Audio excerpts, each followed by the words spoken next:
But a lot of Man United fans you'll speak to say we need to get a midfielder as well. We need to get some more quality in midfield. So what should be the priority? Should it be the goalkeeper or a midfielder? That's a really tough question, just because, like we said there, Tom Heaton is there, and I think he's more than capable to come in and put in great performances. But then again, in midfield as well, I think everyone's saying they need legs, they need more legs in there. And for me, Kobbie Mainoo, he's a rising star. He was brilliant breaking onto the scene, and he's just not really got a chance this season, definitely not. But I don't see why he wouldn't be capable to do the job that everyone's crying out for to be done. Well, I was going to ask you about outgoings, actually, and within that, there was an interesting story in The Sun on Kobbie Mainoo.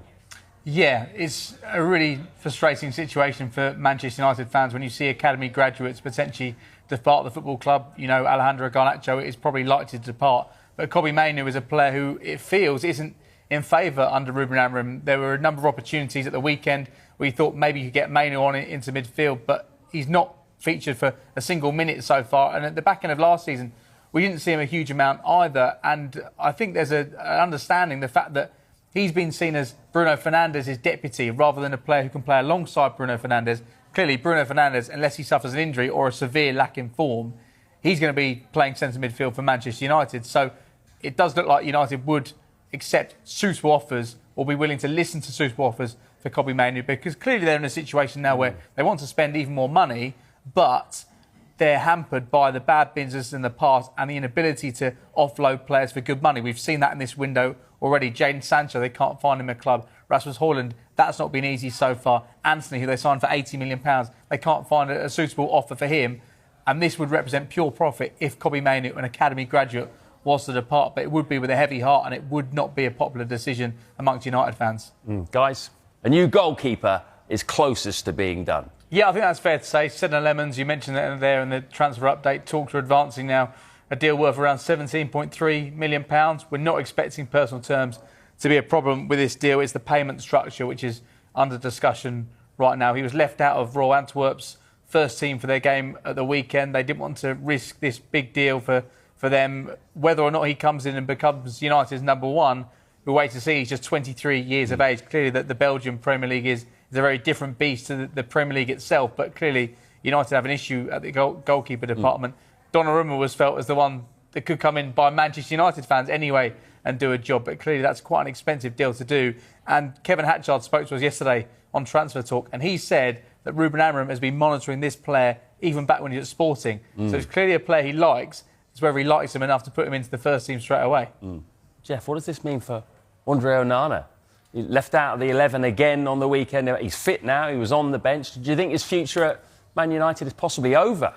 Yeah, it's certainly looking that way. For him to be back fit and not in the starting lineup is a telltale sign. The manager, obviously, they're looking at another keeper. So, yeah, the writing's on the walls a little bit for him. Feel that way to you? Feels that way because he missed a lot of pre-season. It would have been really interesting to see where he'd have been if he was fully fit and he was competing with Tom Heaton and Altay Bayindir, whether or not this was always Ruben Amorim's plan, fit or unfit. He would be going to the season with Bayindir as the number one, whilst looking to find another goalkeeper to compete for that position. Andre Onana has been a really disappointing 2 seasons at United. I think there was a lot of hope that he'd come in and the distribution would be good and the goalkeeper would be good, but he cost United in the Champions League in that first season. It was his errors that led them to going out of the Champions League. And last season, whilst there were some impressive moments, still there were constant issues that plagued him throughout his 2 years at United. I don't think Ruben Amorim clearly trusts him. I don't know whether anybody fully trusts Altay Bayindir, but clearly he thinks Bayindir, having trained this season, is a better option than Andre Onana. There's a feeling among some United fans that Tom Heaton, who's there right now, would be a better option than both of them. But then, if that's the case, if he doesn't trust Onana or Bayindir, then surely you want to go out and get a guy who comes in as the number one, rather than a young guy who comes in to compete. Yeah, if he doesn't trust the both of them, you're looking for another keeper. And while you're trying to get that other keeper, I'd be with the fans really, and I'd be saying, why not play Tom Heaton? I've personally played with him. I've seen how he prepares for games. He was brilliant for us at Burnley. The saves he'd made the distribution. So for me, I'd like to see him get a chance, because I think since he's gone there, he's not really had a chance. He's been third choice, second choice, and he's had a fabulous career. So I'd like to see him get a chance, certainly if they don't bring in a keeper. I think a lot of people thought when Tom Heaton went to Manchester United that it was just about having a nice contract to see out his career and the fact that he'd just be happy to be a senior player. We've seen it at a number of clubs. The likes of Scott Carson has quite enjoyed having that leadership role. But whenever you hear from Tom Heaton, he wants to be playing football and he's frustrated with the lack of minutes. I think he deserves an opportunity. I think he's been so brilliant in the Premier League. He's still got plenty to give. I think he's a reliable set of hands. I think the United defenders would much rather have Tom Heaton there than maybe the other two goalkeepers. Mina, let's start with Rasmus Hojlund, shall we? Because he's wanted by Napoli, and it looks like it could be getting close. But is it going to take a significant investment to get him there? It is very close, and it is a significant investment, but it's one that Antonio Conte has been so strong about, because obviously he lost Kvaratskhelia and he wasn't adequately replaced. So it caused a little bit of tension at the time between Conte and the Napoli ownership. So he's put his foot down. He's lost Romelu Lukaku for at least 3 months, and he's only been left with Lorenzo Luca. So he desperately needs a striker up front, and Hojlund fits the bill. It would be a 5 million loan deal, approximately, and then 40 million to purchase the player outright after that. Of course, the deal hinges on whether or not everyone is happy with the fact that this is without an obligation to buy. So I think that Hojlund was a little bit upset about that. He wants to know that his future is clear and that if he does well enough, that he can stay. And I think that looks like it's being resolved right now. So he will be purchased outright if certain appearances or obligations are met. Then he will be a Napoli player for the future. Okay, interesting stuff. So Hojlund, one of the players that Manchester United would be happy to leave in the summer. Jadon Sancho, of course, is another one. Now, it looked like a move to Roma might happen. Then we heard that Sancho himself wasn't particularly happy with the move. Is this something that could be revived?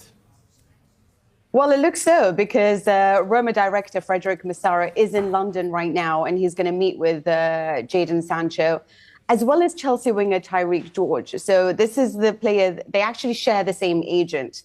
So there's been a bit of a weird thing going on with Roma, because Massaro, the director, has said that there's no motivation on behalf of Jadon Sancho to really push this deal forward and try to make the move happen to Roma. Now, Gasperini, who was the coach of Roma at the time, said, well, he didn't say no to us, so he didn't reject Roma. This deal, there is still a possibility for it. So you don't know who to believe. He didn't actually say no, but he's not really doing much to push the deal forward either. So in order to resolve this all, Frederic Massaro is in London today. He will meet with Jadon Sancho to try to see whether a move can happen. If not, then he will try to make moves for the Chelsea young winger. So let's see what happens there. But Sancho has got to want to really go there, because I think that if he goes and then plays under Gasperini, this could be a great move for him, akin to something of what McTominay's experienced at Napoli under Conte. When a team changes manager and the dust settles following the initial hysteria, often one of the first questions to be asked is which players will benefit most from the new man's arrival.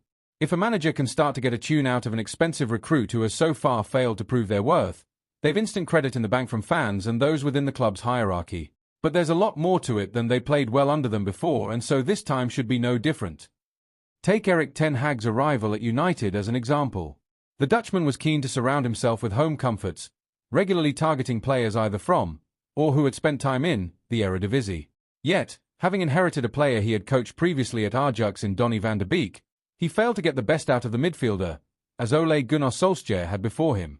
And Van der Beek was shipped off to Girona after playing just 8 league games in 2 years under Ten Hag. When Ruben Amorim was appointed United manager in November 2024, it would be wrong to suggest there was instant hope that he could get the best out of Manuel Ugarte. The pair worked together at Sporting Lisbon, and with Ugarte not even 3 months into his United career, the jury was well and truly still out on the Uruguayan. Fast forward 9 months and there is a real worry Amorim will not get to see the best of the 24-year-old midfielder at United. Ugarte was brought to United for a fee rising to £50.75 million on transfer deadline day last summer. The Uruguay international was signed to be the successor to Casemiro in United's midfield. Yet the man he was brought in to replace has started ahead of him in both Premier League games so far this season. The former Paris Saint-Germain star showed glimpses of promise during pre-season, most notably against West Ham, where he was one of the best players on the pitch in a 2-1 win in New Jersey. He again looked bright off the bench against Bournemouth, but regressed dramatically against Everton in the final game of the US Tour and has not been seen in a starting 11 since. Opting to start the 33-year-old Casemiro in Premier League games, as brilliant as he once was, is an admission of defeat. Casemiro will be 34 by the time the 2025-26 season comes to an end, and having been on a downward slope for more than 18 months, having him as one of your starting central midfielders when the bell rings at 7 p.m. on September 1st simply isn't an option. It's up to Amorim to make it work with Ugarte, but if he thinks Casemiro is a safer bet in midfield than the man he worked with at Sporting Lisbon, then he clearly doesn't think it will work, that there's still time for deals to be done before the transfer window closes. Over to you, United.